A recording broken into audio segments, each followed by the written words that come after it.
तुमच्या अमृतवाणीने मला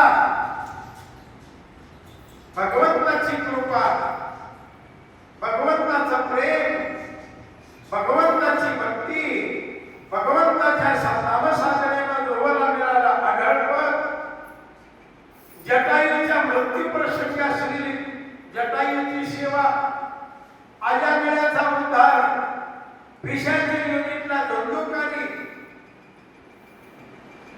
पक्षी रूपाला असलेला जटायू, पशुच्या रूपाला असलेला गजेंद्र, अजामिळासारखा पापी, गोकुळातल्या भक्तांचं प्रेम, वैराच्या रूपाने सुद्धा राक्षसाला मोक्षपद दिलं तुम्ही राक्षसाच्या कुळातल्या बळीराजाला सुद्धा मोक्षपद दिलं.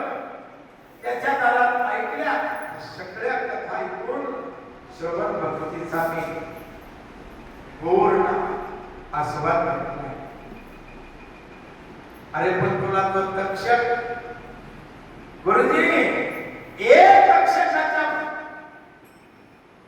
दंशाने मला मृत्यू होणार होता हे मला कळलं. त्या दिवशी मला मृत्यूची भीती वाटली.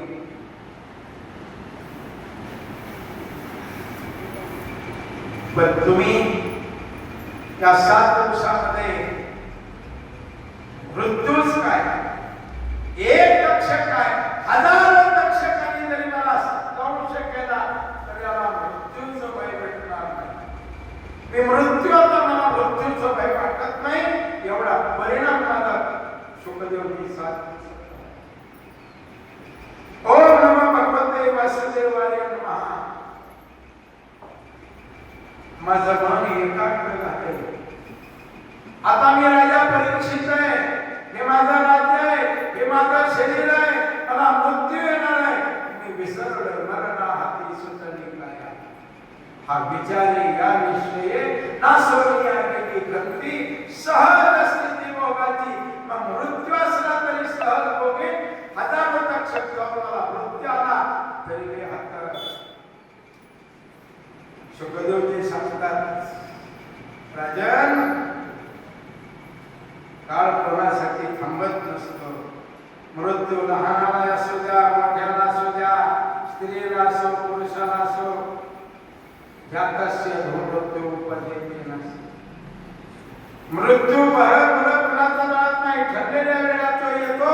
याला कोणी वाचवायचा प्रयत्न केला तरी वाचवत नाही. शुकदेवजी कथा सांगत होते. राजा परीक्षित मृत्यूला विसरला होता, पण कश्यप नावाचा एक ब्राह्मण जवळ यायला लागला.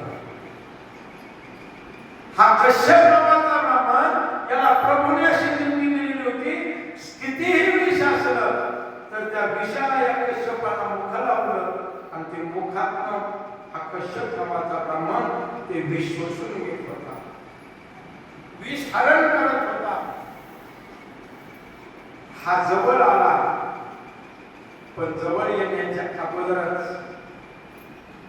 सर्वराज तक्षकांना कश्यप राजाच्या तातडीच्या आधी राजा परीक्षिताला दंश केला.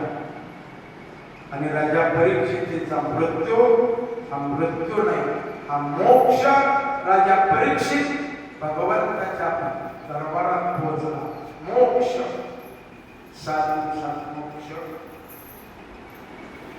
आकाश मार्गाने ऊर्ध्वर मार्गाने जाता परमतत्वाशी परमात्म्याशी एकरूप श्रीकृष्णाशी एकरूप झाला. जे भाग्यवंत होते, जे पुण्य होते, त्यांना त्या राजाचे परीक्षिताचे परब्रह्म झाल्याचे दिव्य मिलन दिसते किंवा दिसते. त्यावेळी स्वर्गामध्ये स्वर्ग, गण, गंधर्व, अप्सरा, भगवान सगळे देव राजा परीक्षित स्वर्गाच्या दारात आगमन करत होते. थाटामाटानं स्वर्गाच्या आगमन केलं. पुढे सर्वांनी त्याचा जय